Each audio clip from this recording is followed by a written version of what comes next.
Assalamualaikum warahmatullahi wabarakatuh. Selamat malam teman-temanku para pecinta Tosanaji. Dimanapun Anda berada, berbudaya dengan keris, bukan dengan linggis. Sahabat-sahabatku semuanya, ah saya pengen bahas keris yang ini bisa dibawa kemana-mana. Ini banyak pertanyaan dan banyak uh, request daripada subscriber, daripada teman-teman semuanya. Banyak yang bertanya, Mas, kira-kira keris yang dapat dibawa kemana-mana, dapat disenggelitkan di pinggang atau disimpan di tempat yang cukup kecil itu kira-kira apa?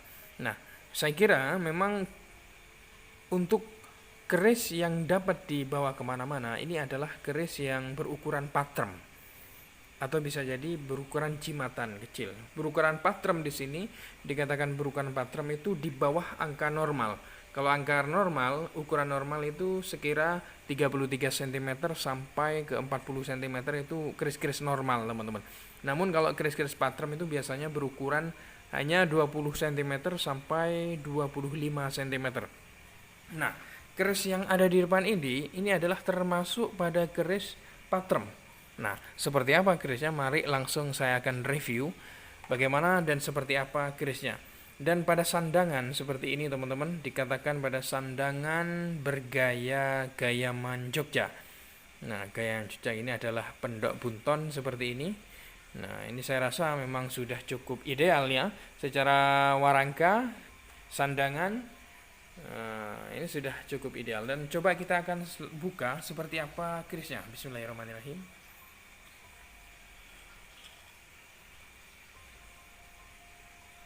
Wow, coba Anda perhatikan, pada pamornya betul-betul membahagiakan, menyenangkan ketika dilihat teman-teman. Lalu dibaliknya seperti apa? Wow, masih sangat utuh sekali ya.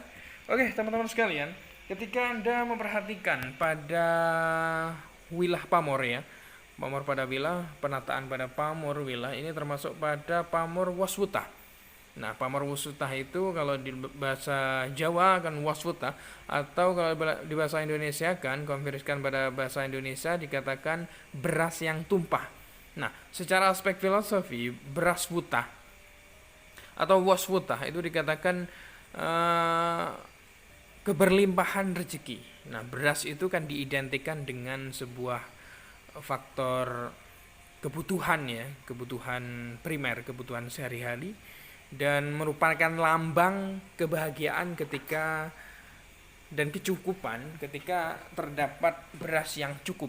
Nah, sehingga waswutah itu yang beras yang tumpah ruah.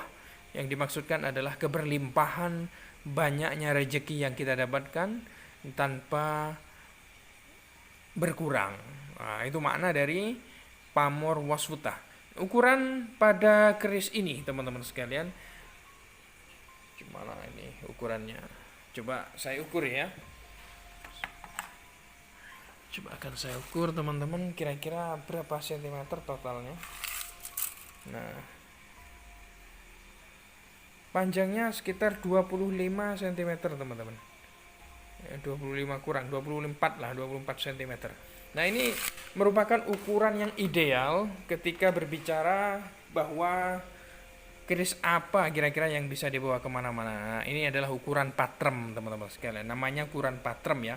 Lalu pada ukuran dapur, maksud saya adalah rancang bangun atau dapurnya. Nah, melihat look yang ada 3, 1, 2, 3, dan juga ada ricikan, ada gereneng di sini ya. Ini ada gereneng. Di sini ada lambe gajah, di sini ada kembang kacang, dan juga ada jalen, sehingga dengan ricikan seperti ini teman-teman sekalian,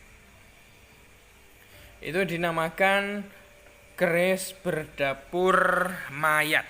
Nah, mendengar kata mayat ini kan cukup mengerikan ya ketika dilontarkan, namun bukan makna mayat teman-teman atau makna ini ya seperti jenazah seperti yang kita perkirakan, namun mayat di sini atau mayat biasa disebut dalam bahasa Jawa itu miring teman-teman. Merupakan salah satu keris pusaka yang sangat jarang ini. Pak, dapur mayat ini sangat jarang sekali dan sangat-sangat langka, teman-teman sekalian. Jadi berbicara tentang benda pusaka yang satu ini ya, mungkin untuk sebagian orang awam itu ada pikiran-pikiran lain tentang keris ini, padahal perlu ada Anda ketahui teman-teman bahwa sama halnya dengan keris pada umumnya, keris ini juga merupakan keris pusaka yang tergolong keris dengan tekuk lurus ya. Jadi lu 3. Keris dapur mayat atau mayat miring ya, sering diumpamakan dengan manusia agar dapat meninggal dalam keadaan wajar. Saya ulangi sekali lagi, keris pusaka berdapur mayat atau miring itu diumpamakan dengan manusia agar dapat meninggal dalam keadaan yang wajar. Nah, banyak sekali orang yang merasa jika mendengar nama keris ini itu bulu kuduk rasanya mereka itu akan merinding gitu ya. Sebenarnya teman-teman, nama dari keris ini merupakan simbol serta pengingat pada manusia dari sang empu. Nah, jadi untuk sekarang keberadaan keris ini itu sangat-sangat langka. Jadi ada beberapa sebagian orang mengatakan bahwa keris ini dibuat sejak zaman kejayaannya dan tidak bisa dibuat tiruannya. Itulah kenapa dapur mayat atau miring itu sangat-sangat berharga teman-teman sekalian, apalagi melihat pada pasikutan yang sangat luas ya, dan juga penataan pada pamor pada segi rancang bangun itu sangat terlihat dominan ya, keluasannya. Dan tentunya keris dapur mayat ini dibuat oleh empu-empu yang wibawa dan linwe. Nah, teman-teman sekalian, melihat dari gaya pasikutannya ini termasuk pada tangguh atau era pembuatan, estimasinya termasuk pada tangguh Mediun Mataram. Mediun Mataram. Coba Anda perhatikan pada cak pamor, style pamornya sangat kental aura Mataram Islam teman-teman.